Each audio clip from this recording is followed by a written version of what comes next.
Rural Affairs Committee, May 14th. That's if I can hit the right button and unmute the right technology. So I want to first check that we have everybody in the committee in attendance except Director Watson or Chair Watson will not be at this meeting today. I don't see any visiting directors for freedom of the floor, directors or other councillors or other people. Oh, now we do. We now have Leah May just joined the meeting. So could we have a motion to offer freedom of the floor to Councillor Main from Silverton? So moved and seconded. Any discussion? All in favor? So welcome, Leah. You have freedom of the floor. Thank you. So item 3, we acknowledge and respect the Indigenous peoples within whose traditional lands we're meeting today. Going to the adoption of the agenda, item 4, looking for a recommendation to adopt the agenda as circulated. So moved and seconded. I'm not aware from staff of any additions or deletions. Seeing none, all in favor? Any opposed? That's carried. Thank you. Receipt of minutes. The minutes did, of course, go to the board meeting. I don't think we've had any changes or anything since then, but they are simply received. Delegations, item 6, we're only noting that we will have one delegation today, Marcy and Daniel Johnson. If anyone else attends online, someone can bring it to my attention as they arrive. So that brings us to item 7.1 under planning and building. It's a development variance permit, Johnson, 2505 Goat River South Road in electoral area C. Sadie's going to give us information on this, but Danny, Mr. Johnson, if you wouldn't mind joining us at the table, or both of you as well, Marcy and Mrs. Johnson.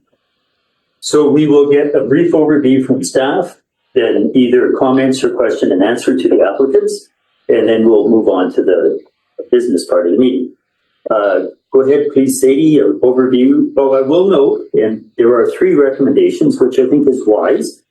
If we had one recommendation, we could have amendments to amendments to amendments. So they're split in 3 so that if one or all of them are acceptable, we can address them separately. There's a question about moving them as a block, absolutely possible, but then we may end up dividing them out again. So whatever this committee thinks is going to get us to the end most quickly, that's how we'll proceed.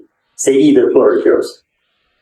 So yeah, this is a development variance permit application in electoral area C that seeks to vary 3 sections of the bylaw related to the size of the residence and to the farmer's residential footprint. Due to hazards and the limited agricultural potential on the subject property, staff are recommending that the board approve all 3 variances requested. Hey, thanks, Sadie. Short and sweet. Mr. Johnson, is there anything you wanted to add that's not in the reports or the information so far, or if not, would you be willing to answer questions from the committee? Definitely open to answering questions. Yes. And so, to the committee members, questions for the applicant? The Director Cunningham? No, I have no question. Okay. Sure, Director King. Yes, no worries. Thanks for being here. The modular trailer that you have on your property, when was that put in? Well before our time, but I'm not exactly sure. You know what year it is? I think it's in the 70s. 70s? Either 70s, yeah. Great. That's all, sure. Thanks.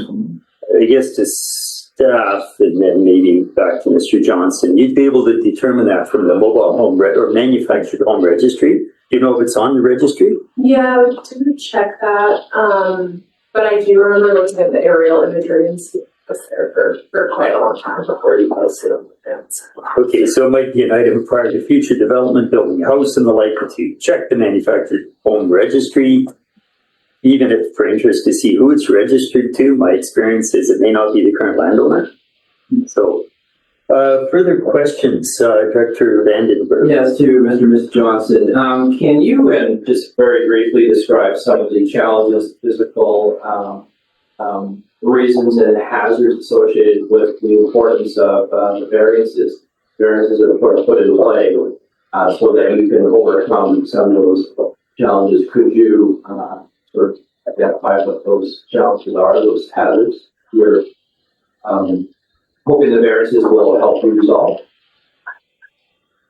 So are you like the variance is for the removal of the farm footprint part of it? Is that what you're wondering? More to do with the geographical or the slopes and that type of barrier that would allow you to move your. Yeah. So to move it a little bit further away than the 60 meters from the front of our lot is to do with that slope that's behind our property.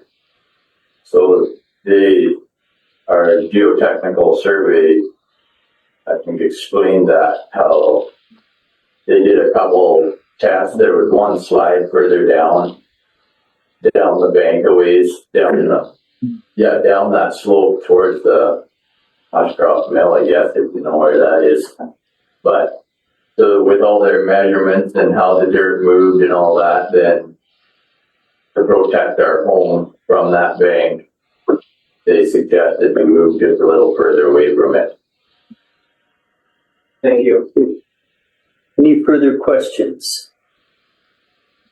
Director Kearney, for a second time, go ahead. Yeah, sure. The modular trailer, will that stay on site afterwards, or do you have plans to install it or? Yeah, we're gonna remove it. Yeah. Yeah. Well, no, go ahead. If it's sellable, that's ideal. It will save me on tipping fees. Yeah, that's right. But again, the staff, you would first check with the manufactured home registry to make sure it's the current property owner is the owner of the unit, because that's a different thing. You can't move a mobile home if it's registered as a dwelling. You have to have it classified as exempt. And then you could demolish it, remove it, whatever. But staff could guide you through that process. There is a very specific process for that. Other questions or seeing none? Thanks very much for coming. If you wanted to sit back to the gallery again, we will go through the recommendations or see if there's any other discussion with staff. So, Director Cunningham, go ahead. They look very straightforward. I'd like to move on to the block a bit. We have a second as a block. Thank you. Okay, so discussion on the recommendations, which is to approve all three requested variances. Any online? Not seeing any. Seeing none, all in favor of the recommendations? Any opposed? Okay, thank you. So that is approved at this committee. That'll go to tomorrow morning's board meeting or tomorrow's board meeting. This committee just makes recommendations to the board, and from there, staff would get back to you, let you know the results of the board recommendation. So once again, thanks for coming in. Thank you very much. Appreciate it. Thanks for all your hard work helping us out. Okay, we will move to item 7.2, non-farm use in the ALR, Marar Orchards Limited. This is 3409 Highway 3 in electoral area B. We have the committee report from Sadie. Just double checking, no delegation on that, I guess. Nobody has joined the meeting remotely since the last look. So please go ahead, Sadie, Cole's notes, and we'll go from there. Okay, so this is an agricultural land commission application for a non-farm use within the agricultural land reserve for a property in Erickson in electoral area B. The subject property is a tree fruit farm, and the owners are proposing to add a cafe on the property within the existing fruit stand. And this is to facilitate the production and sale of meals, snacks, and beverages to uplift the revenue of the farm. Given that this proposal will support established farmers, benefit agriculture, contribute to food security, and offer a public benefit by providing local food options, staff are recommending that the board support this application. Thank you. So opening it to the committee either for recommendation or questions to staff. Director Kearney? I'd like to move the recommendation. Staff recommendation to support the application. Do we have a second? As he seconded, discussion. Not seeing anyone online, nobody in the room. Director Kearney, go ahead. I think key to this is that they plan on on, providing the new service within the existing buildings. So it won't be a new, footprint on the property. Okay, noted, thanks. Further discussion? Yes, Director. Sorry, Weatherhead, go ahead. Thank you to the chair. Usually when, we're starting a business cafe, parking is always, so is there a suitable parking area that is, Yeah, through the chair, they've already got the ample parking at the front of their lot that's been gravelled out because they already accept all visitors. And as Roger stated, or Director Kearney stated, the area that they would use, it's not like their regular service restaurant, they're not expanding in that way. They'll have some patio stuff, but won't take up any more area. Further discussion? Nobody online? Seeing none, all in favor of the recommendation? Everyone in the room is in favor. Online, anyone opposed? That is carried, and that goes to board tomorrow as well. Item 7.3, land use bylaw amendment, Mackey. This is electoral area F, that's 6102 Wills Road. Also, one of Sadie's reports. We don't have anyone joining online as a delegation. Please go ahead, Sadie. Yeah, so this is an application for a land use bylaw amendment in electoral area F in Still Creek. The property is going from country residential R2 to country residential R2 site specific. The application will facilitate the proposed development of approximately 1,500 square meter indoor horse riding arena for personal use for the property located at 6102 Wells Road. Staff are recommending that it be given first, second, and third reading, and that final adoption be withheld to get the sign off from the Ministry of Transportation. Yeah, before we go into questions of staff, the recommendation should be changed. Didn't catch this earlier, but the subject to would be the Ministry of Transportation and Transit, not infrastructure. And that would make it accurate for this week or this month until the next change.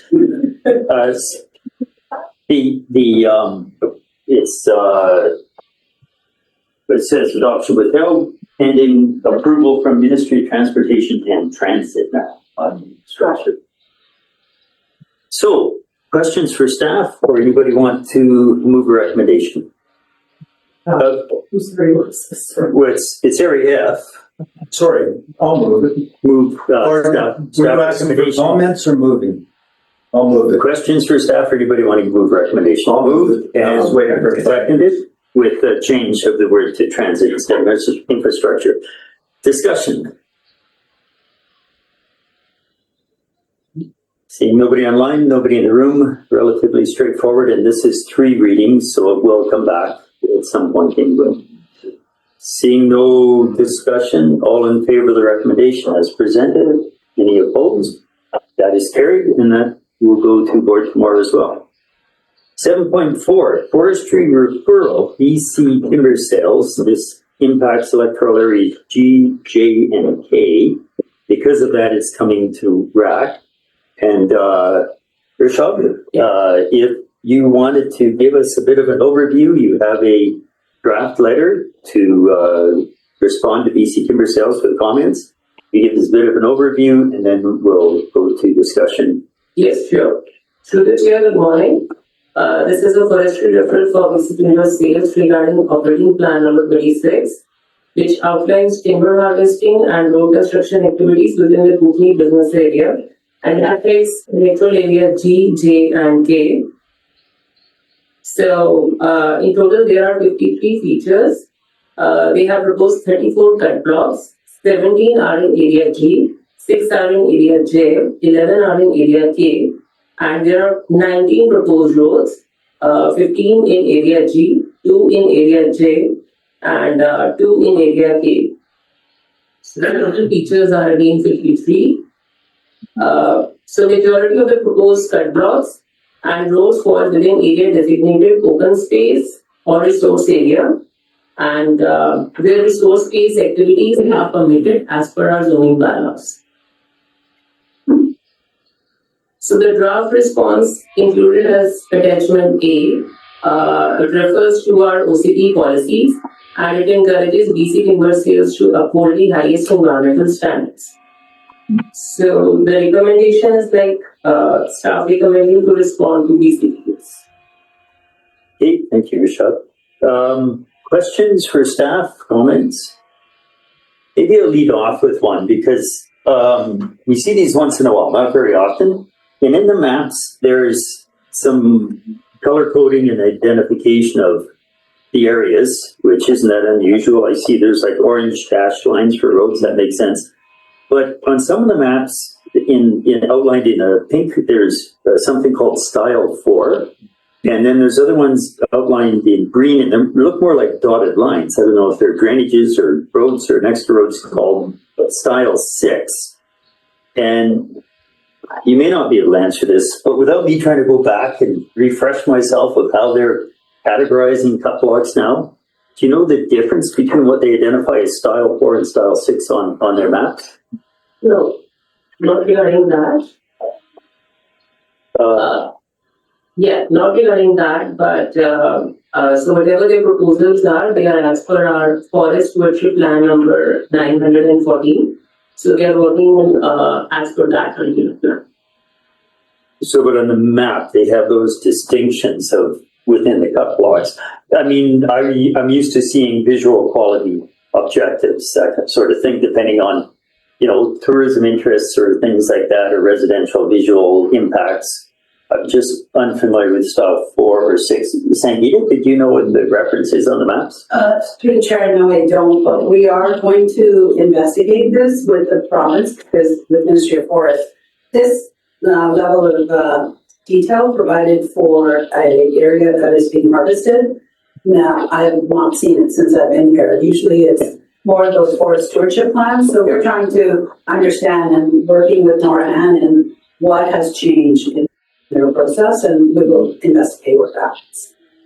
That's good to hear, and I'd love to see it come back to RAC as an information piece, because looking at this, I've looked at some of them pretty closely in the past, and I'm out of my depth on this one even more, so I don't understand the codes and what they're referring to, or whether it has a different meaning in terms of, we used to have whether to do a hydrological report in a community watershed or a domestic watershed, and then they kind of smudge that because there's no difference.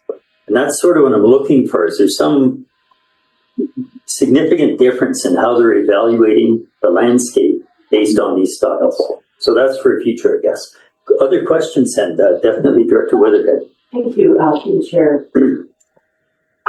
So I didn't get a chance to read every single detail on every page of this, but and I wanted to speak ahead, and I didn't have time to follow it up. So, do we have information on any of these forestry referrals that makes note of the significant bug kill that as also a driver behind managing these forests? Is there ever any details that comes through us that makes note of significant bug kill to weigh in on the reason that we log these areas? Like, I'm happy this one has no water courses, so I just wondered if that detail ever comes up.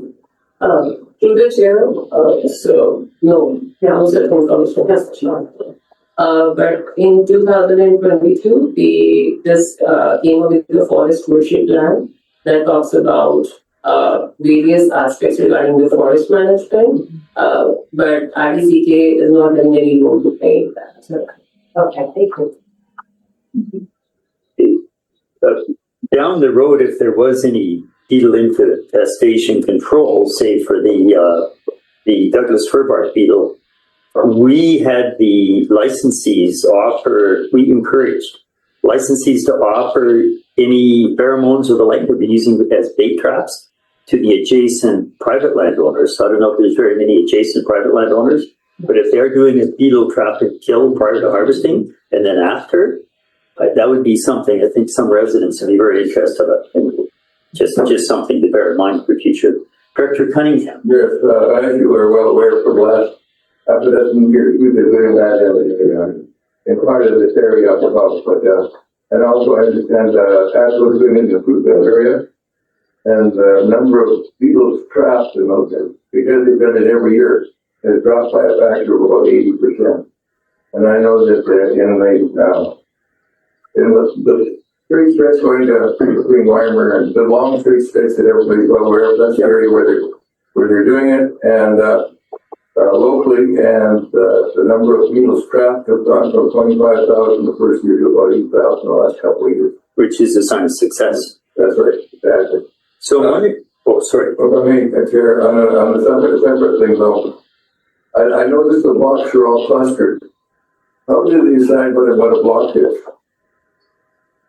I mean, I know the areas intimately, so I have been up there, I have seen them, or most of them. I know what they're doing, but I don't know how they decide what a block is. Does it have to do with the topography, or do they just name it, or does it have something to do with the land registration, or how do they know what a block is?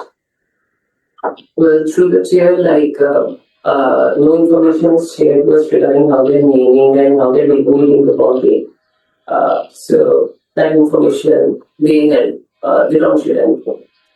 Sangeeta?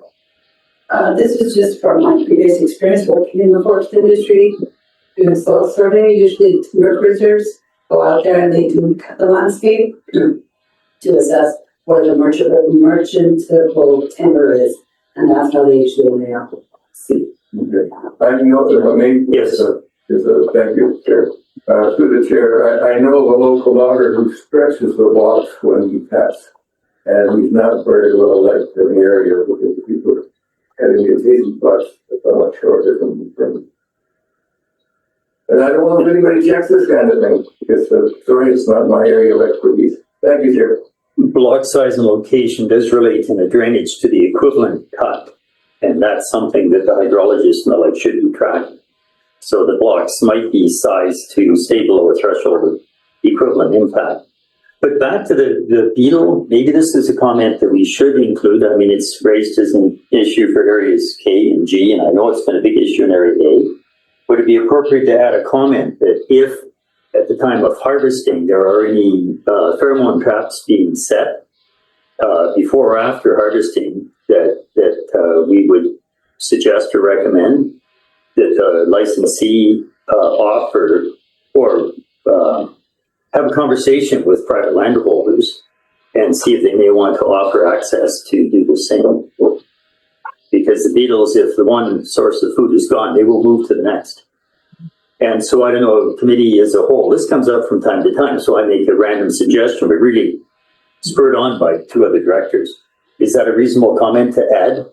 That we think that they should pay attention to opportunity to trap beetles during each of the cuts? Don't see any opposition to that. Okay, so continuing with discussion or input for staff. Director Vandenberg. Yes, thank you, through the chair. In particular, relative to your letter, and one of the flags that jumps out at me on that letter pertaining to area G, you refer to the Watercourse Development Permit, WDP area, and you're suggesting that there's a number of factors that ought to be considered. But it further goes on to say that this still falls into the jurisdiction of the province. So how am I to understand that? Will this then become a requirement? Or is just sort of keep this in mind, please, because the final decision is the province. And we're talking about, our water in that area. So, in our watersheds, and we've had a lot of conversations around this table about the protection of our watersheds and that sort of thing. So, what is your hope with putting that element in there? It suggests a permit, but it doesn't say a permit will be required. Yeah, through the chair, I'll clarify, we do not have an authority over the BCDAs, and development permit areas are part of our OCPs, and they are not, BCDAs need not to apply for any sort of permit. These things are just being added so that we can communicate with them, look, these water courses are important. They carry community values, and these are sensitive areas, so we are just flagging this thing to them. So we are just trying to bring into their notice, but we don't have any jurisdiction over there. We are not obliged to apply for income. Further, Director? Not at this moment. Hey, any other comments or input to the draft letter? And the response is requested by Friday, so this won't be coming back. Director Hanegraaff? Yeah, I was, really to hear you say that you've never seen it presented No. quite this way. I think this is the first one of these I've had since being elected, and in situations like this, I find myself relying on the wisdom of staff around how to proceed. But I have to say, I looked at those maps and but I really couldn't get them big enough to read what was being presented. I almost need some training on that, I think, but I'm comfortable with the letter and proceeding in that way. Okay, thank you. Further discussion, input? There's a recommendation here that we need to put to the board tomorrow for staff to finalize this. Anybody wanting to move that recommendation? Moved and seconded, I see. Discussion on the recommendation, and that's to respond with the draft letter. We might add to that recommendation if staff thinks they're going to add something about beetle kill or beetle pheromone traps. Could we add to the end of it as amended? I don't know exactly where, including comments from the Rural Affairs Committee. So then as presented on that recommendation, further discussion.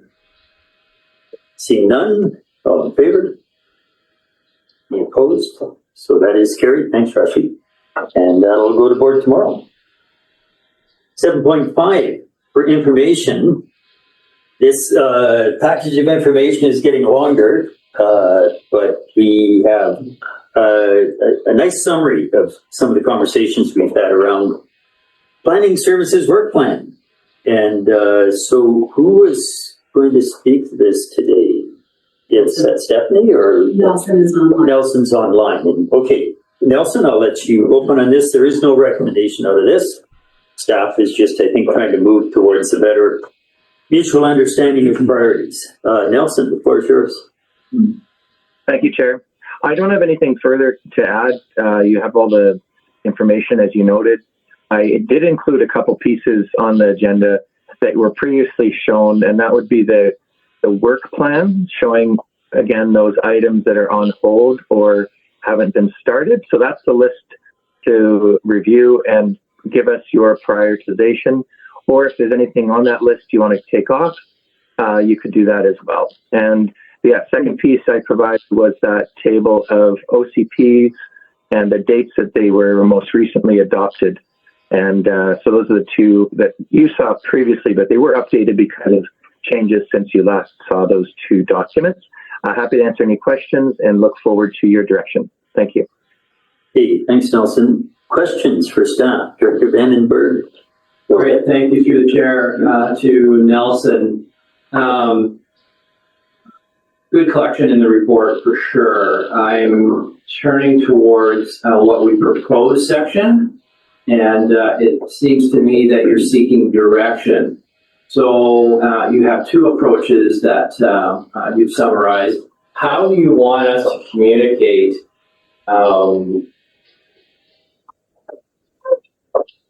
for your direction? Is this individually? Is this as this group today? How do you see this path forward? Excuse me. I would note, Chair, that there were comments provided at the previous draft meeting that we've taken note of, and specifically maybe in relation to Director Vandenberg's area and the rest in the Creston area, there was a willingness and an interest in looking at sub-regional OCPs for that area. So we've taken that under advisement. There are other comments made as well in a general sense, but specifically, we'd be looking for any direction on changes to the work plan and also seeking order of priority of those items. supplemental. Yes. Thank you for that. So you are asking us to reach out to you and to help move this needle forward. Is that what I'm hearing? Chair, I would ask that the rural directors provide some resolutions that would say, that would tell us how they want to approach the work specifically. And it could actually include even some of those notions that were shared at the last meeting around looking at opportunities for sub-regional planning as an example. We'd be interested in understanding also the priority of that list. What should come first? Should we go in date order from when the board passed the resolution, or some different order? Are there items to come off that list that you just don't want us to pursue at all? Those are the sorts of directions we're seeking from you. Thank you. So I'll comment a little bit here because I think, proactively areas A, B, and C have said, yeah, we want to have a conversation at the Crescent Valley Services Committee, which to me is appropriate to convene and talk about how can we do better sub-regionally to streamline, use similar language, to me, similar designations or the same designations. And I think out of that, that's probably where we would see a very much more specific recommendation saying that if we can do this, we would like the board to prioritize it in this manner. That's where I think that would evolve. Whether or not the board accepts that, staff already has their own direction. They have their own internal work plan. So I don't think any individual director is going to supplant the order of things. And I think even collectively, if we make a suggestion, then it'll be subject to the whole board conversation, whether or not what we want to do changes the order of the overall work plan. The, comments, there's a lot of talking here about expanding zoning. And there's unzoned areas in Area B, and there's half of Area A is not zoned. So when I look ahead, and I'm going to bring up again, Ag 1, 2, and 3 are different between A, B, and C, and they've been a source of confusion for people. If zoning was expanded in Area A, we might need all of Ag 1, 2, and 3 because we have larger tracts of land further along the lake on the bench.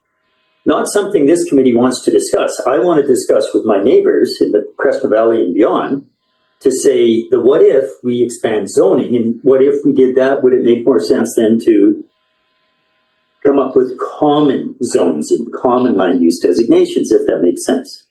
But all of that conversation to me would come back to the board saying, Crescent Valley Services Committee recommendation, is this going to change staff's priority?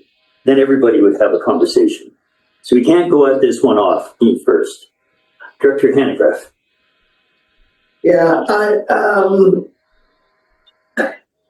I'm concerned that, because as everyone knows, I'm the oldest here. I'm the oldest OCP anyway. And at the risk of sounding selfish, I don't want to get bumped because other groups are prepared to work regionally or cooperatively. That ship has sailed for me. My closest neighbor has just completed an OCP. So working regionally with my closest neighbor doesn't seem very logical at this point. And so, yeah. And I'm a lot older than, and we're not talking kind of close. The next oldest is still, I think, 13 years newer than mine.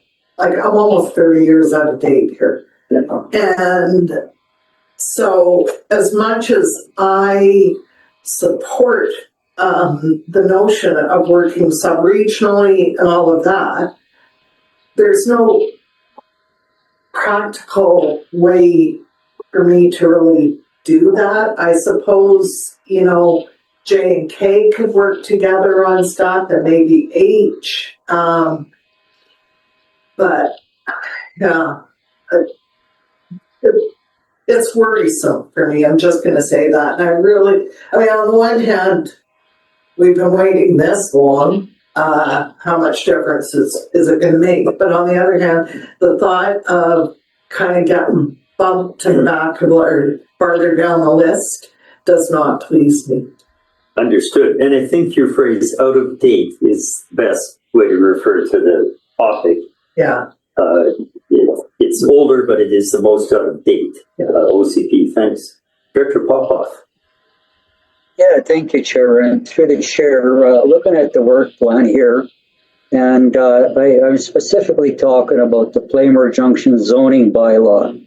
I'm not really trying to advance it in front of everybody else or anything like that, but can you please read that statement that the director was to suspend further work on the project until early 2023. 2023 is already passed, so just remove that statement that, put it on the schedule list. Where it falls on the schedule is great with me.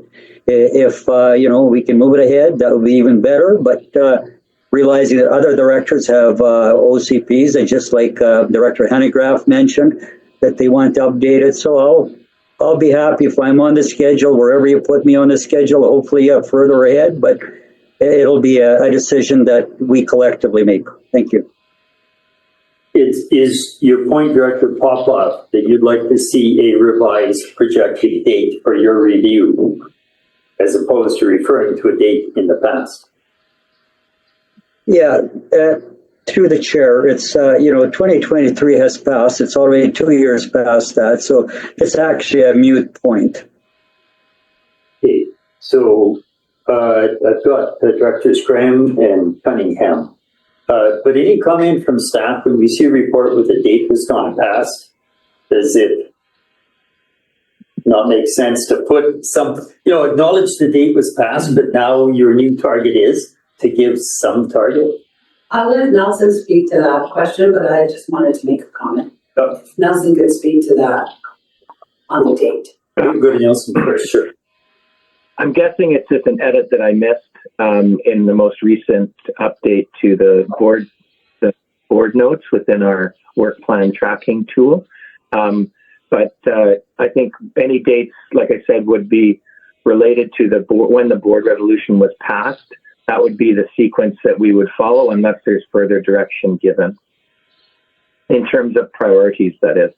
And I would note that there was no board resolution for Area J because there wasn't when that project was started, when I&J was started. But that would be the most, that would be the top of the list, would be J.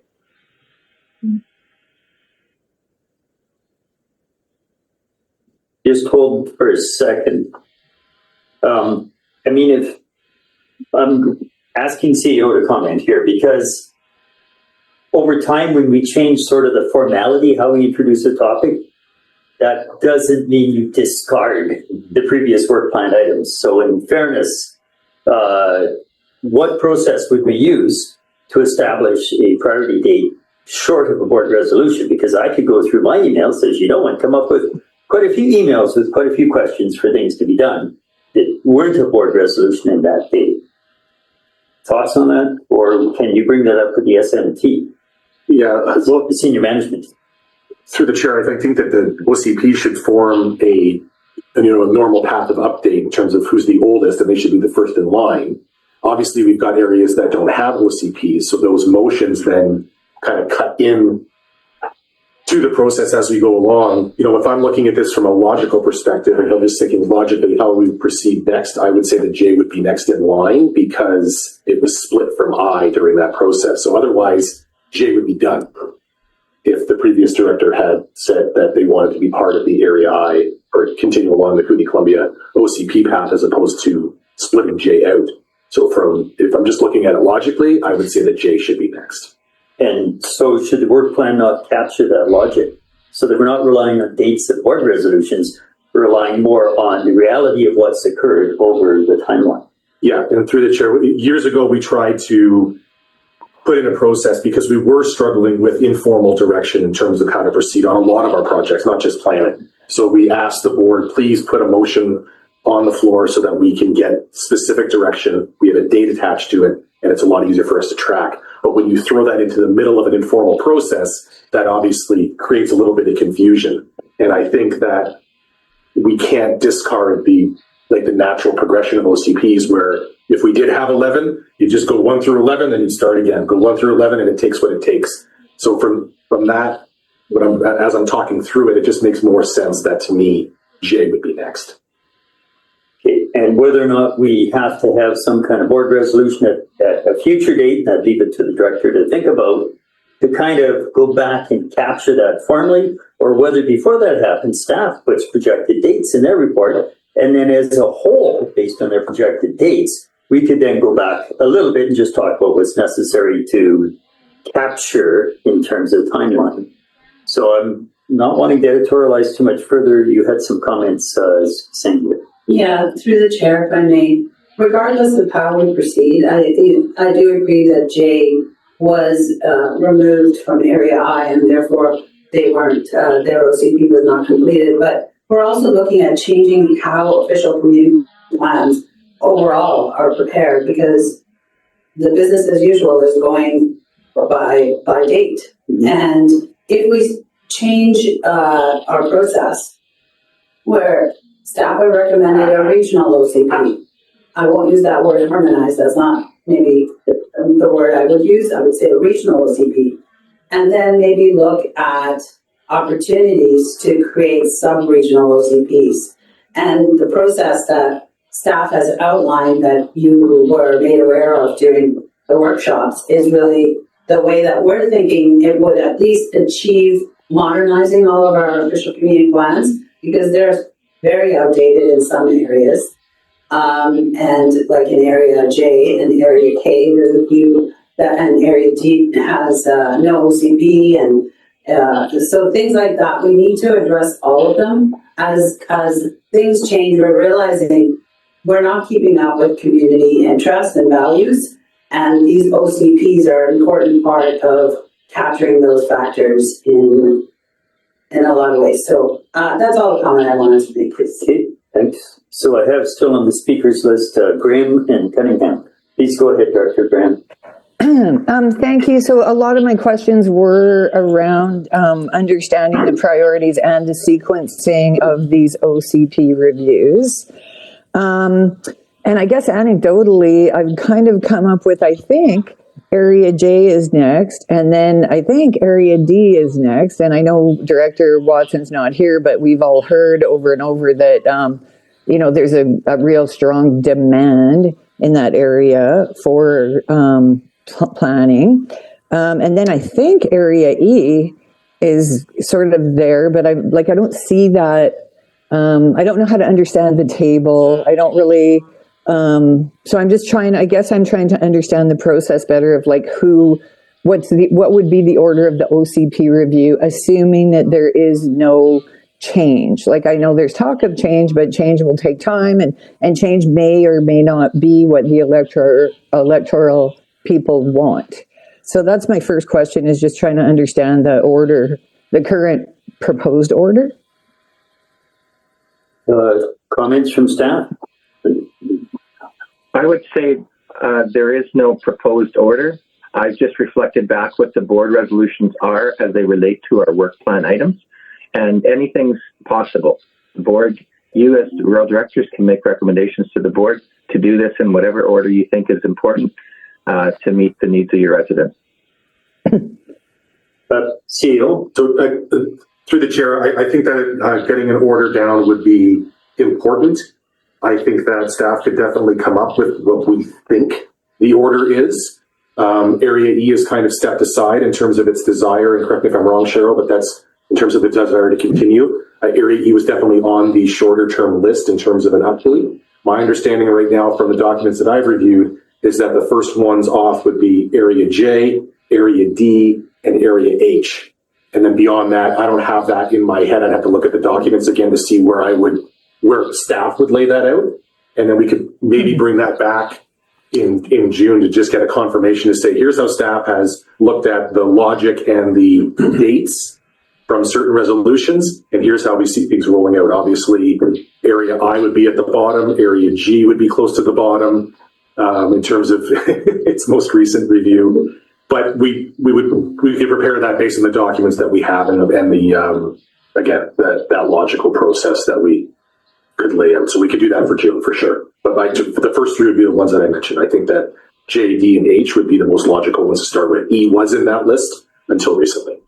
And I think the entire committee would appreciate that logical outline in June from staff. So we have Director Cunningham, please, then. Sorry, supplemental, if I may. Oh, I'm sorry. Absolutely, Director Graham. Okay, Go ahead. thank you. So I would like to clarify that because I do have a motion tomorrow that I do want to take no further action, but the take no further action on the current resolution is because we're talking to individual areas about individual zoning within Area E, and I don't think that is an alignment with our strategic priorities for effective service delivery. Realistically, I want that included in the OCP review. Like what has happened when this first started in 2018, it would have made sense. Yeah, let's ask the people in Area E what they think about planning because, we want to know what they think.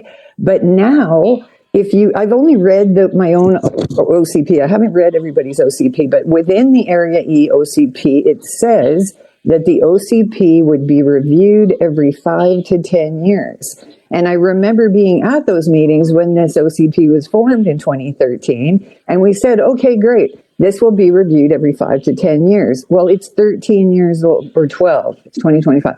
It's 12 years old now. So that's why I'm thinking that this current board direction is really no longer relevant. And the reason it's not relevant is because the OCP is up for renewal. So just to hear Stuart say that's not the direction, that's actually not true because there's no OCP at all in Blewett.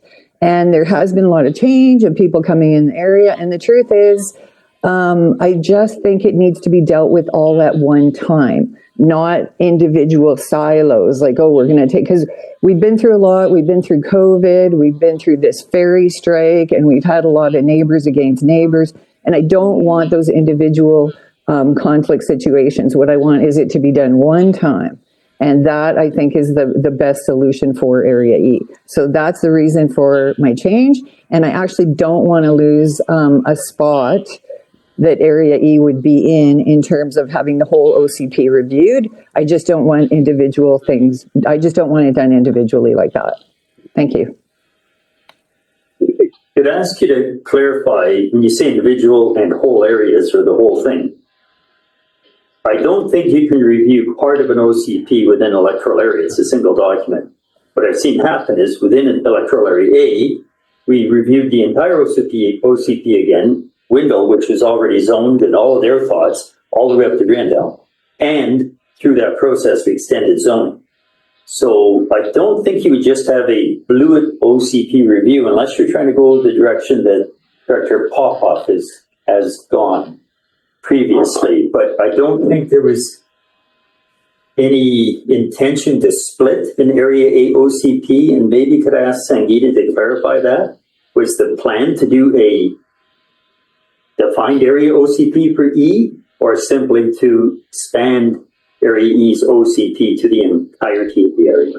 So if I may, through the chair, what I understood from Director Graham is that she didn't want individual zoning in her area, because that's what we heard through the public consultation is certain communities within Area E1 zoning. Yes, her OCP doesn't include Blewett. I don't know what the decision was way back when the Area H only did the OCP for the north, but realistically, it's better to do it for the whole area. But start by proposing it for the whole area.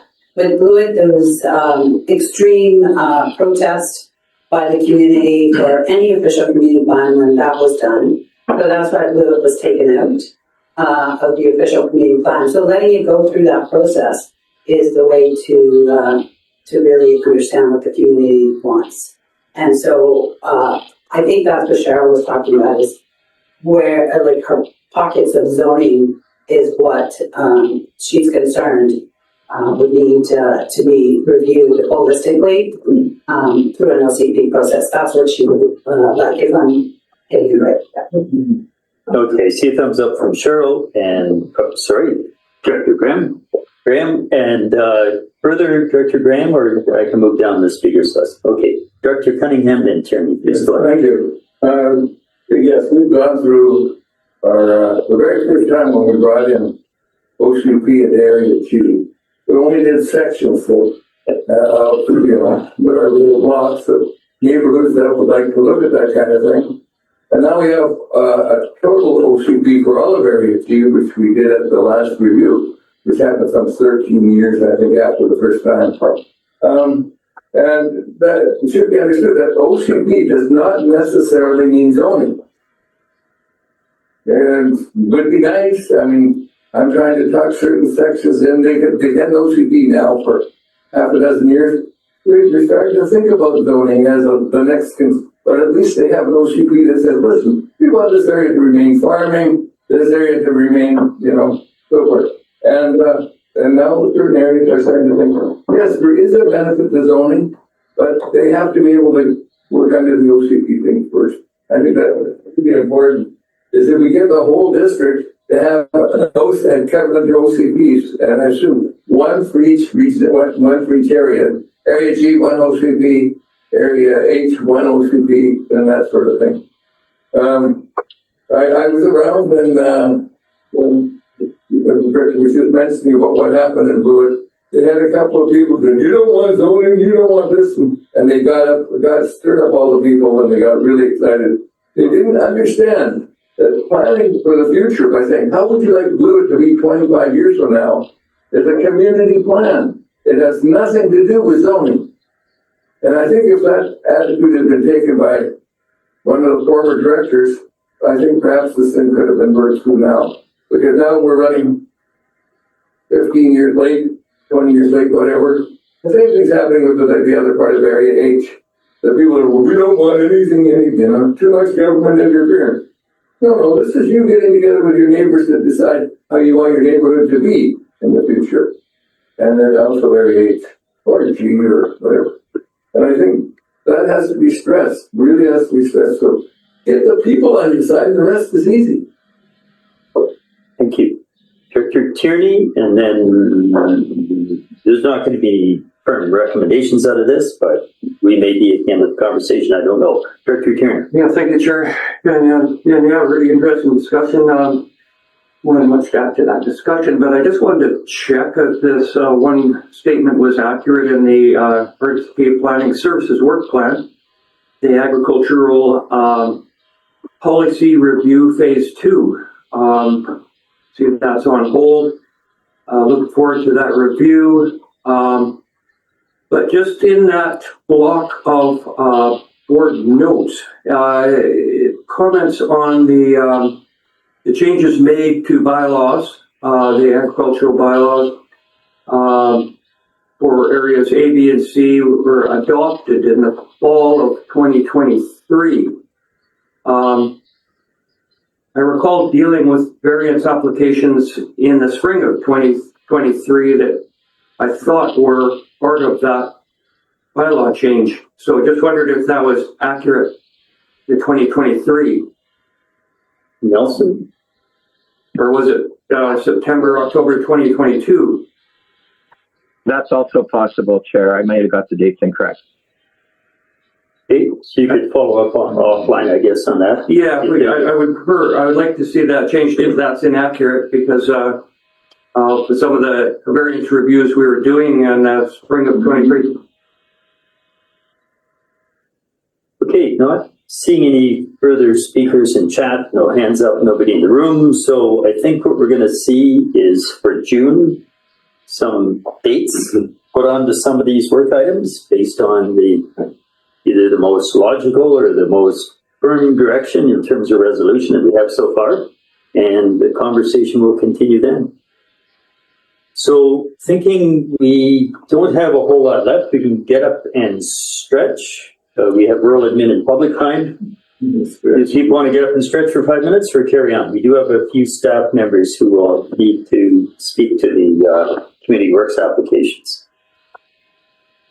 We carry on? Nobody wants a quick break? Okay, we will then move to item. Oh, sorry. Yeah, it's only 10 o'clock. How are we going to take up the time till noon? You might have a break. We don't have to take the You need time a up break. till noon. How long is it plug in the deep on that thing? We will have a break until 5 minutes after the hour, 10 minutes. We're gonna have a break. Thank you.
Okay, I'm going to call us back to order in 1 minute if everybody wanted to sit down again.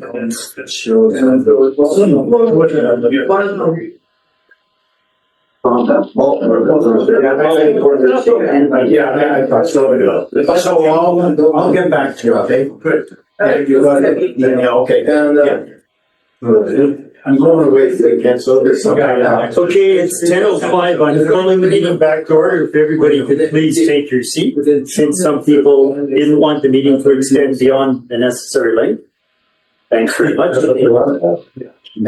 Just checking on chat. Okay, so item 8 on the agenda, there were no environmental services items.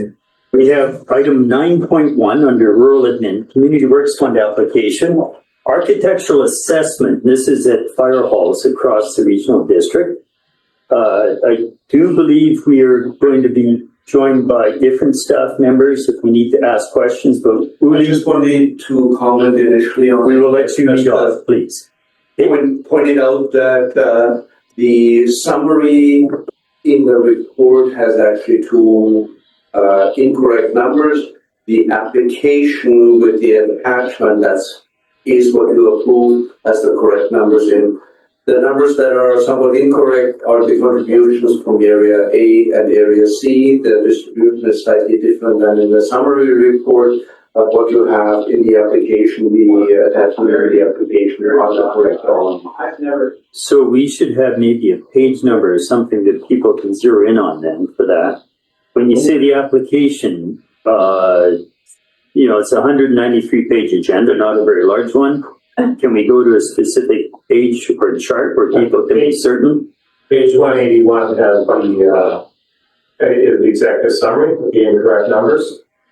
Okay. And the final page, 193 in the, has the correct numbers.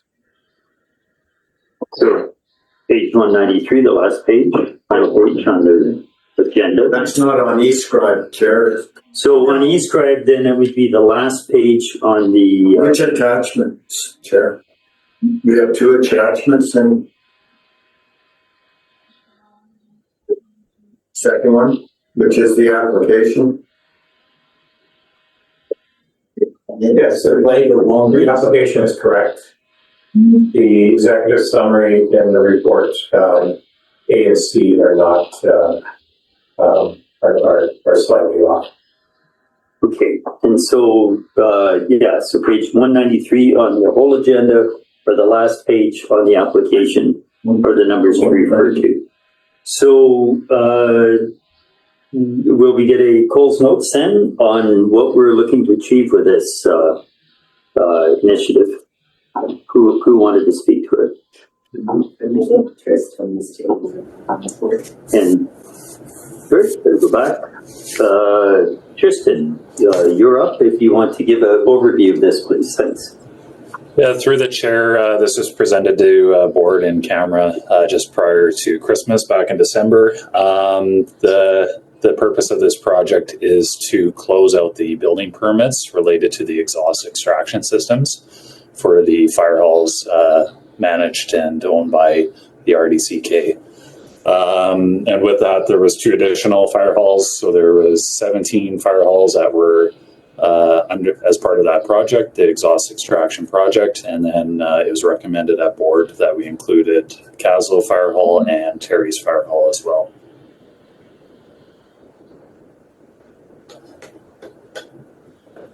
Did you have any other bit of a summary on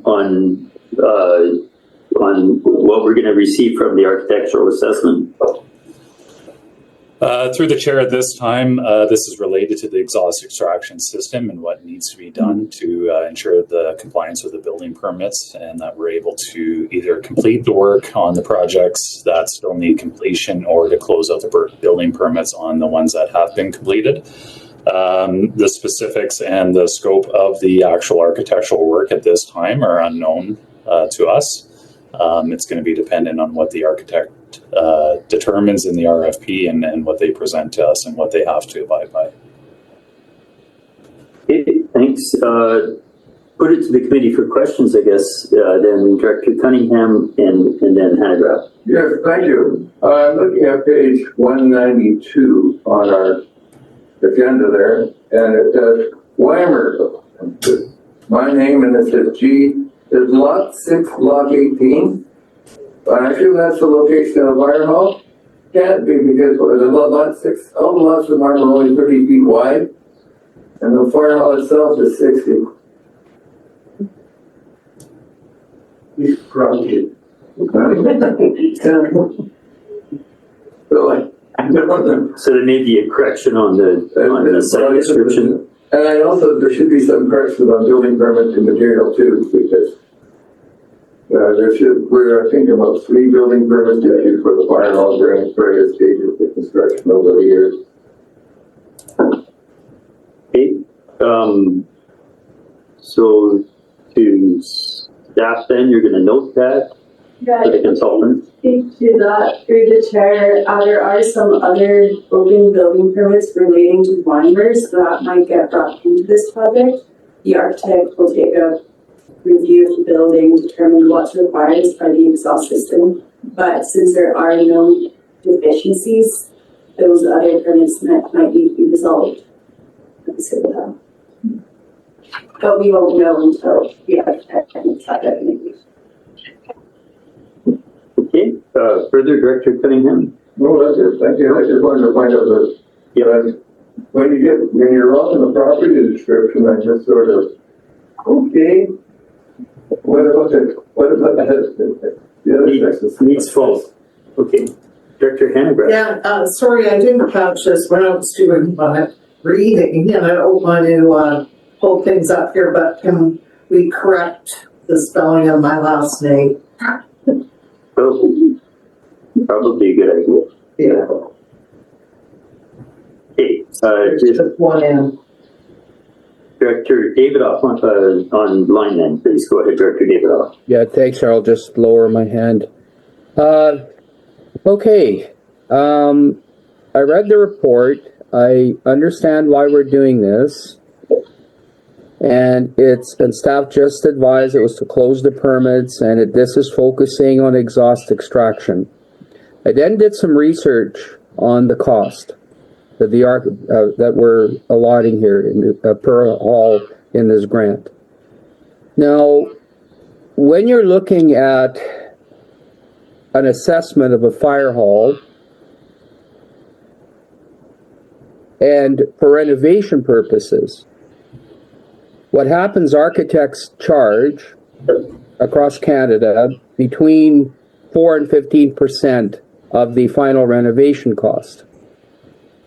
So I don't know what we have no idea what the renovation cost is here, but just assuming that I take an average of 9.5% for the 2 halls in Area I of renovation cost, this assessment cost alone at any percentage, we're looking at a $700,000 renovation cost, $350,000 a hall, based on what the charges, what the percentage appears to be right now.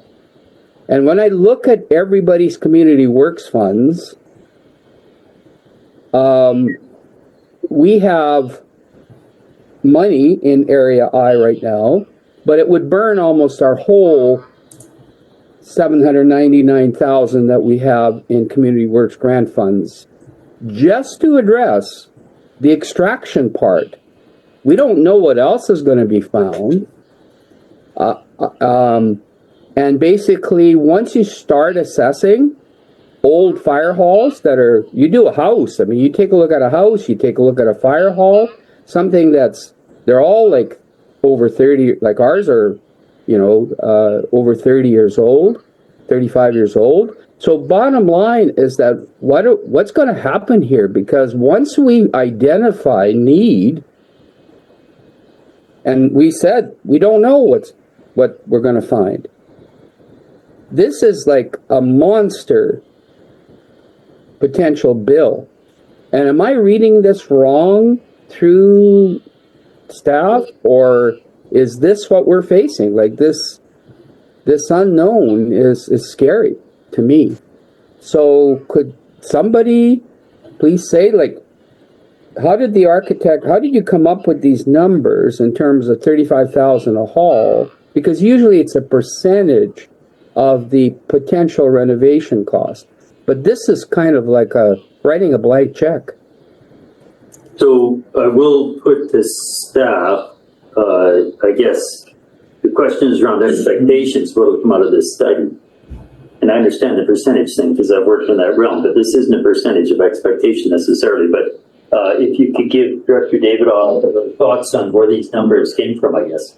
So through the chair, myself and Amanda McIntyre, who's building manager, met with an architect who had done similar scopes for twin fire halls in Calgary. And they recommended that 25,000 be carried per hall. We've added 10,000 for contingency, project management, and any other invasive investigation that be required by a contractor. So the 25,000 assumes we would have to review the entire building. We don't know what extent the architect would need to investigate. We assume the worst case. They may be able to take a more limited scope, in which case the cost might be less, but we can't determine it until we go out for procurement. This cost is only for a pathway to give us a budget and prioritized timeline of the remedial work. So there will be additional costs on top of this to resolve any non-compliances. But at this time, we don't know what that cost is. There is a potential that the cost might be significantly high for the remedial work, but by doing a feasibility study, we'll be able to take the time to review whether it makes sense to proceed with the construction and the remediation, or whether we need to look at alternative solutions. Okay, thank you. Director Davidoff, further? Yeah, Supplemental. Supplemental, Chair. I don't know if anybody else feels like this is like such an open-ended exercise, and the potential cost just scares me. So I think I'll just leave it at that. But I don't know if anybody else has the same reservations or feelings about this. Maybe the CAO can you help me here understand this a little better? And what happens if they identify like $1 million worth of need, of cost? Through the chair, I guess you'd have a decision to make at that point as to where the money would come from, or if the work is needed from a health and safety standpoint, if it's needed from a building structural standpoint, or if it's a nice to have. And we could work through prioritizing the work at that point. Okay, and then if we're doing a renovation, if we're doing an assessment, then, you know, and if we shouldn't limit it then just to the exhaust equipment. I mean, I understand from staff that we're doing the whole fire hall then. Is that correct? Yeah, through the chair, my understanding it's an assessment of the entire building. Is that correct, Tristan? Through the chair, it's going to be based on the guidance and the direction of the architect. So it's related to the exhaust extraction system, but we are under the impression that it's going to be the entire building that will have to be assessed. Okay, could we have a report from... Yeah, so Director, is this a further supplemental? Yeah, further supplemental. And then I have a comment and maybe other speakers, so Yeah. go ahead. Yeah, could we have a kind of a report from the architects? Like, this is the first time that we're looking at doing something like this, that we have not seen a comprehensive report from the architect and saying, you know, in terms of scope of work and everything else. And is that, I think it'd be appropriate for us to see that before we approve this, because right now we're not seeing anything concrete as a architect's proposal or anything else before proceeding with what is a huge amount of work and money. So is that, through the CAO, is that appropriate for us to see before we vote on this? Well, this may just simply be the staff we're proposing the project. We won't see, I think, what's being requested until we see architectural proposals. Yeah, through the chair, this is the application for the funds to proceed. We haven't completed procurement yet, so we will still need to return with a contract board recommendation, and we can include the scope of work at that time. Okay, now I do see two other speakers. I'm going to interject mine anyway because I have no patience with myself. The value I see in this has to go beyond the exhaust system, right? There's this, maybe that's a motivator or driver for looking at the building as a whole. But I'm hoping that when the scope is written out for the consultants to bid on, that this will be of high level value to our asset management plan. And this will lead us to be able to have a more accurate facility condition index for each of the buildings. Because briefly, what you alluded to was, at some point you may look at other options, which could include building replacement, other locations, opportunity that may be more strategic in terms of fire response and coverage. And there's a whole lot of things that you need to look at on a major asset such as this. And some of the buildings are fairly new and some of them are not so much. So to me, the value will be that whatever we have an architect walk in through the doors to assess will have been thought through in terms of what we want to see for long-term asset management and some way of getting a handle on the facility condition index for each of these sites. So it's just a general comment that I hope we would see that. If I could respond to that, yes, through the chair, at the minute the scope is limited to only components affected by the exhaust system, but we're proposing to allow the architects the opportunity to provide advice to review their whole building, assuming it's not necessary for this scope. And at that point, we can review whether there was value to perform a full building analysis or limit only to the exhaust system to save costs. Okay, and that's I see that as good news because we may have a fairly focused, limited investment in terms of expense of the architect, or we may see value on a particular building and going more forward. So, Directors Vandenberg and Tierney, please go ahead. Director Vandenberg. Thank you, through the chair. Clarity on the report, section 3.1 financial lists a number of values. The one that jumps out at area I is 800,000. I don't know what those numbers are supposed to mean. My apologies, but you're asking for 650,000. That's getting changed to be allocated from Community Works Fund to perform this architectural investigation. We started out by putting a safety feature into existing halls for vehicle exhaust, and I'm well aware we need to do that. To me, that's a structural. Can you suspend? Can you hang the electrical to turn the fans on and all that stuff? The risk that I see is if you allow architects to go out and say, now take a look at the whole building. These buildings were built when they were built for what they were built for. There's no way that most of these, or a lot of these buildings are going to make the current building code. So I think what we're doing is we're opening ourselves up. I mean, if we're not going to do anything more than put in an exhaust system, why are we evaluating the entire building? And then you have a document that says these buildings do not comply with the current building code. Then what are we going to do? Knock down a bunch of buildings and replace some buildings? That's the part that kind of concerns me, and I don't hear anything other than reducing the scope of the architect, which I think you need to. I mean, you want to put an exhaust system in, you got to see structurally if it's sound to accommodate it. Fair enough. But to do the entire building for, I'm not sure why, but then you have a document saying, and yes, it's part of your asset management plan. I understand that. But you can value your building for your asset management plan the way it is. And if you have a document now that says, these are all the deficiencies in relation to when it was built 20 years ago to today's code, that's not good service of taxpayer money, because now you've opened ourselves up to a lot of money that needs to be invested. I mean, knock these down and build concrete tilt-ups. If you want post-disaster, that's what you're building now, is concrete tilt-up buildings, pretty much. That's a lot of money. So I'm seeing that, not quite sure that this has been thought through, and I'm sure it has. but I don't see the risks identified in this work, which is you're going to end up with a building that does not comply with current building code. Of course it doesn't, because it was built 25, 30, 35 years ago. So, just comments.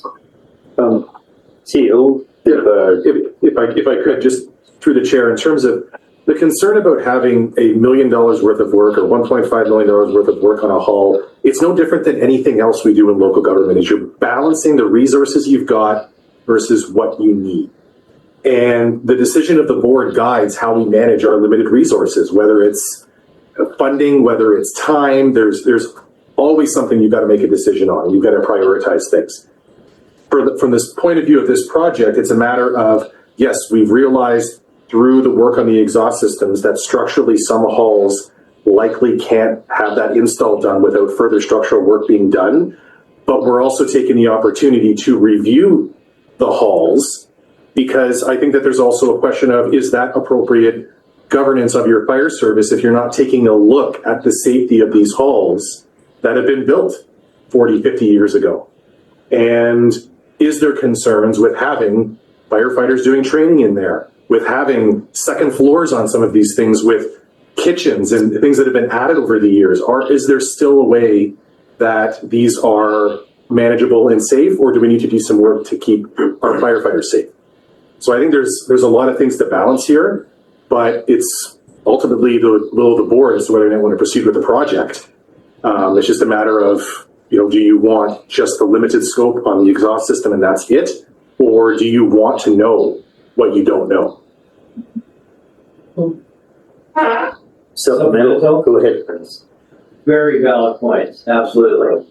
I'm almost thinking I don't want to know what I don't want to know. Because it could be just overwhelming. And the asset management plan should help us with current valuations. It should help us lay out a timeline, a logical step timeline, where we can start addressing replacing some of these facilities in terms of safety and its effectiveness and that sort of thing. So, just a word of caution that be careful how you handle this one. Okay, thank you. There are two more speakers on the list right now, one for the second time. I did want to acknowledge Director Page did join us a few minutes ago. And even though we're nearing the end of the meeting, potentially, would somebody want to offer Director Page freedom of the floor? Moved and seconded. All in favor? Anybody opposed? Welcome, and I will note Director Main had to leave for another meeting. Further staff comment on where we're at with this scope before we go to other speakers? Or we're good? Through the chair, I just want to clarify, as far as I understand it, these halls don't meet current code, but unless you've performed a renovation, you don't need to upgrade it to the current code. Some of them may not have met the code at the time, so we're trying to determine whether they are safe for use. And then reviewing scope other than the exhaust system will give us the information for future asset management. Say we need to replace the roof in so many years, as we said, they're 40 years old, they may be due coming up. This will give us the information to know whether the roof needs to be structurally upgraded so we can plan for that at the offset of the project.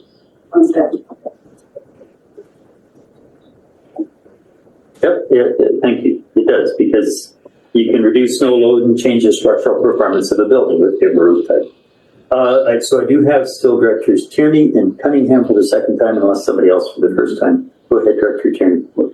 Thank you, Chair. Most of my questions has been answered. I'll just add that I'm a little concerned about the size of the contingency fund. 35% seems high for a contingency. And that's about it. Thanks. Okay, noted. No other speakers. Director Cunningham for the second time, please go ahead. I believe on this, led off the conversation with corrections to the locations of the hall and previous building permit record. I write it down because otherwise I'm glad you did, because I forgot what I said the first time. Pursue you, that's all. I mouth off too much and none of it's important. No, with regard to this, I know that Weimer is one of the ones where they've already put in the exhaust extraction system, and then they found out that the floor of one part of the building is not apparently strong enough to support it, even though it's already hanging there. No, what can I say about that? And that's because above the way the building was designed, there is a wall directly above between two supports that you wouldn't think was possible because that puts the weight right in the middle of it. Downstairs, same place where exactly the exhaust is hanging from.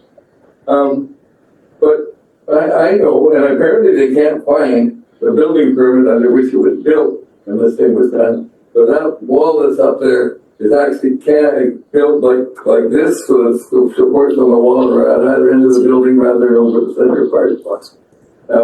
But that's all hidden now because it's all drywall and covered up. Okay, thank you. Yeah, it might be performing like a plywood box beam or a truss structure. Performs very well. It has fallen in the last 30 years. And I think this is why staff indicated there may be additional intrusive investigation to verify that kind of detail. It would then relieve of us concerns of the short-term project, exhaust, but also highlight potentially future projects. Chair, I've got not seeing any other speakers. So Director Davidoff for the second time, and then we do have a recommendation I'd like somebody to put forward for discussion. Director Davidoff for the second time, and we'll go to the recommendation. So thank you. Chair. So a question to staff. At the Terry's Fire Hall, we installed the exhaust systems and everything was in place. Was that done in accordance with code and permitting? Through the chair, yes. Okay, so then why are we spending $35,000 assessing the extraction, the exhaust system, when that is not necessary? So through the chair, I have a question for Tristan, because we do have two halls with extraction systems previously, which were Terry's and Caslow. And maybe Tristan can speak to why those are on the docket as well. Through the chair, it was advised at the previous meeting to include those two halls so that we had consistency across all the stations.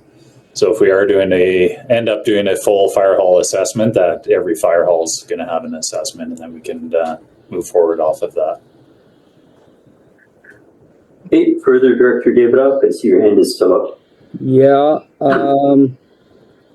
just really, I understand the asset management pieces and absolutely want our firefighters to be working in a safe building. Completely understand, Director Vandenberg raised some points as well, so sometimes you don't want to know what you don't want to know, but the key thing is that right now, if everything was done in accordance with code, then this is much bigger, then we're looking at something different than just exhaust systems. And if I just need to understand that at Terry's, this has nothing to do with the exhaust system. Everything was built to code. Our firefighters are safe. Something's not hanging somewhere where it doesn't support it. So I just want to make sure there's no fear out there that something's unsafe somewhere. So I just want it on the record that at Terry's, we did everything by the book. Everything is safe. What we're really doing is a facility condition assessment.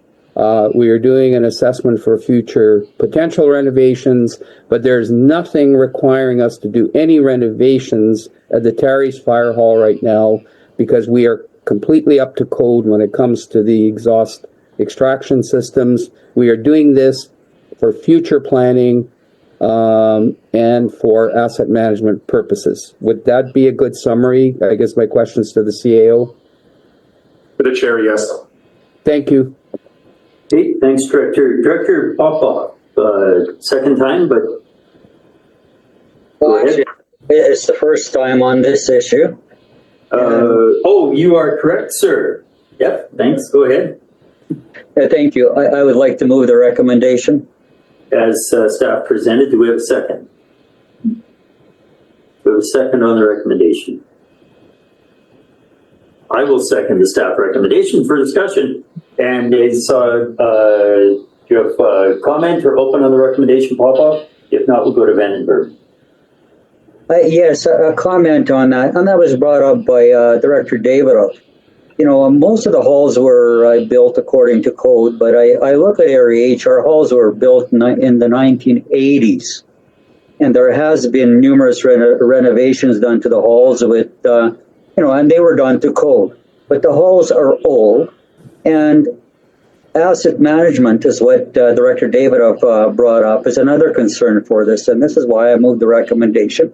And if any director chooses to pull something out that they don't want this assessment done on their fire hall, that's up to them. Thank you.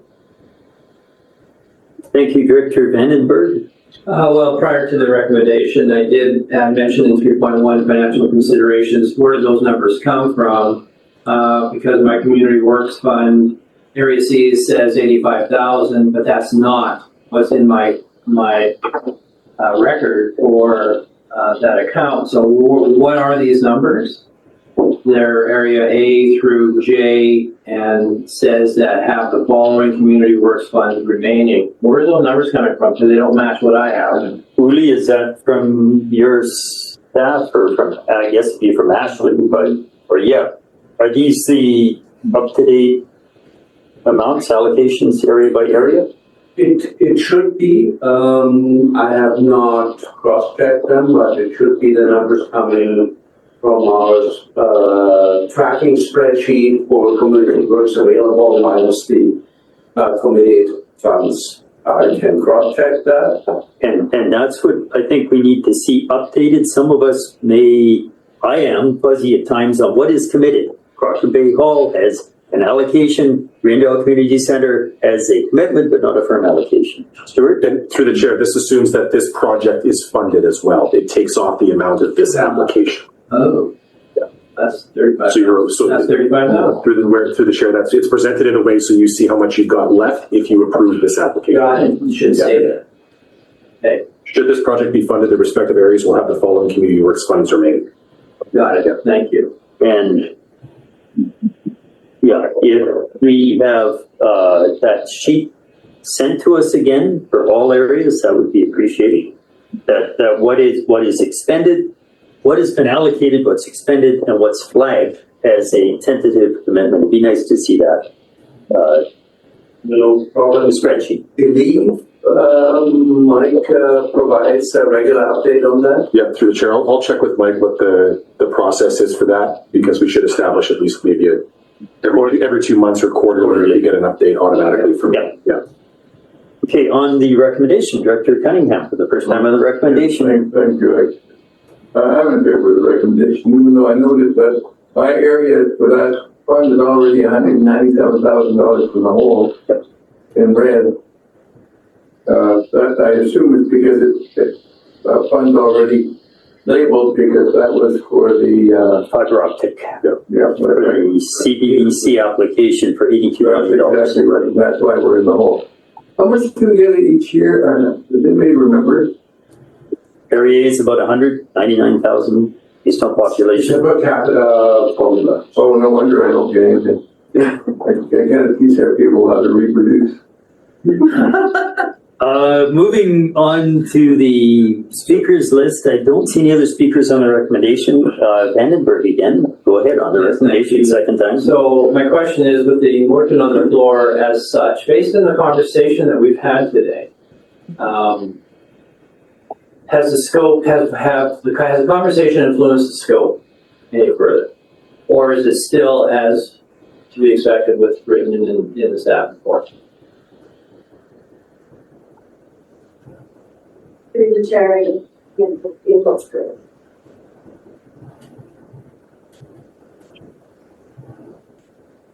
So then our conversation has no meaning. Through the chair, we can take staff direction. No, I'm good. I'll go to Director Graham. Thank you. So through the chair, I just have a curiosity in terms of, is this type of work being done in other fire halls outside of the regional district? Through the chair, the exhaust extraction systems is a common fire-specific project that's being done in most departments. It is also a work safe compliance regulation. I can't speak at this time about architectural reviews, but I would imagine that it is also being taken place as well.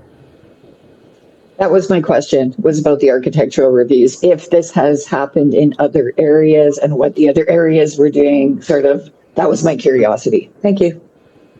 Yeah, through the chair, as Janine mentioned earlier, the architect that was spoken with did do the same project for 20 fire stations in Calgary. So it's not within BC, but I would imagine it's also being done within BC as well. Thank you. Yes. You may have to stand up, or these devices won't pick up your voice. Thanks. I'm aware of structural assessment being conducted at East Kootenays, and I think a lot of people are familiar with the frame firewall discussions that are going on at the same time. Further, Director Graham? Okay. And my understanding is you may get two prices. There's going to be sort of isolated architectural review specific to impacts of the exhaust system, and then you would have a separate price for a general overall facility review, which in my mind would be of use for the asset management. So seeing you're nodding, there would be two elements to the consultant's proposals. Through the chair, I see this as a base price for the exhaust system scope of work, and then an optional price to conduct the total building assessment. Staff would make the recommendation of the contract award, which way to proceed. And my intention would be to offer the other option as the alternate recommendation. Okay, thanks, Janine. We need to discuss it further for clarification. Director Vandenberg. And I appreciate that verbiage for clarification, because that's important, but it's not reflected in the motion. So just going to remember that. Thank you. Okay, and then before we go to a vote, I see Director Davidoff, go ahead again, please. Yeah, and this is a question on process and a question to the CAO. Normally when we do community work grants applications, we're asking for 3 quotes before we allocate any money for anything. And staff has required that, that basically before we approve any allocation of community works grant funds, we see the quotes and we see, we see that as part of the application. Here we don't have that. So I'm asking the CAO, is this an anomalous application? Like, this isn't just earmarking money. This is actually approving the grant without having any quotes attached.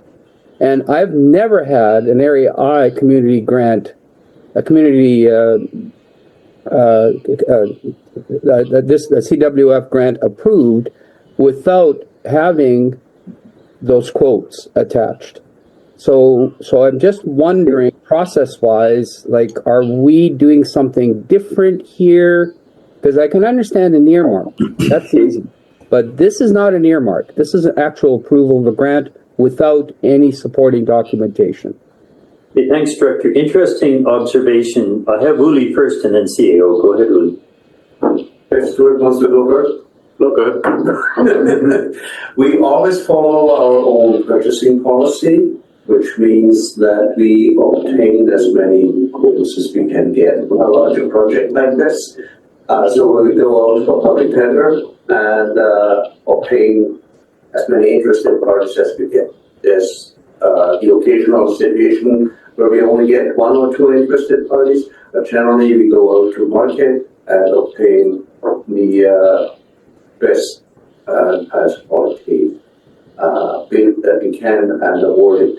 So because this is an internal application, we are bound by the policy, so there's no point in requiring anything beforehand before the application. Even externally, we have not necessarily insisted on having the quotes prior to approval of the grant, but we made it a condition that proper procurement practices are followed when an external organization That's a larger project. I do not recall that we insisted on pre-quotes beforehand. But we insist on a proper procurement process for external applications. Thanks, Uli. Before going to CEO, many of the members sitting here today will recall we did a similar process to pre-approve funding allocations through Community Works through the Columbia Basin Broadband Grant application. That $82 million started at 92, pared back to 82. That was in order to demonstrate our willingness to pay in order to leverage the massive tens of millions of federal and provincial funds we receive. So this is not precedent setting. This would be the second time in my history I've seen a similar move to position ourselves. CAO? But through the chair, I can probably come up with a few other examples as well. So I don't think it's precedent setting, nor is it just the second time. I think there's been numerous applications where we've come forward to get the SPUs. West Creston Fire Hall. There's a whole bunch of them where we haven't actually gone to tender yet because it's our internal services where we're bound by our purchasing policy anyway to either go to RFP, go to RFQ, or follow the various rules that we've got there. It's a supplemental, Chair. Go ahead, and then we have no other speakers who go to vote. Go ahead. Yeah, so is there any efficacy in investigating if there are any external grants, UBCM, others, for this work? Is that, as staff looked at, is there any grant stream out there that we could actually apply for to help support this work, this initial phase, never mind, the renovations, but if it would be nice if we could get some kind of a grant, like to help offset the $652,000 cost. So has staff investigated the potential grant streams out there for helping offset this cost? Okay, to Tristan or Janine.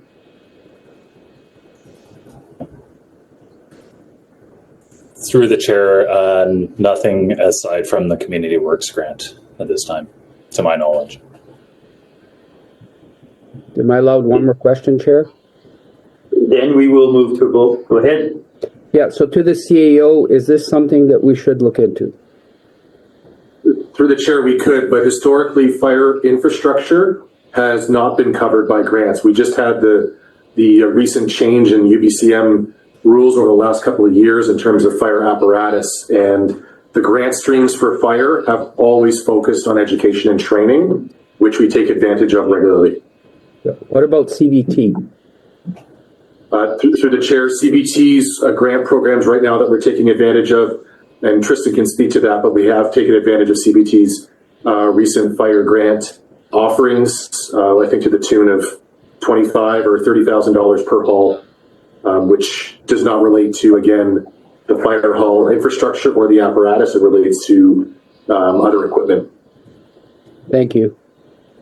Okay, I don't see any additional hands. Nobody online with a question. We will move to the vote. All in favor of the staff recommendation? Any opposed? None opposed. That is carried. That goes to board tomorrow. We are at 10:48. I will move for questions from the public. Public time. We had one member of the public in the room who has since left. Anybody online with a question for this committee? Either public, press, anybody?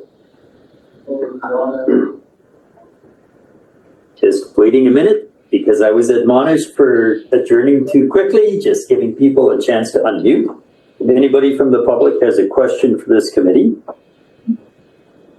And seeing none, I would look for a motion to adjourn at 10:49. So moved, seconded, without objection, we are adjourned. Thanks very much, everybody.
So how'd you like that half a coal? Did you want more?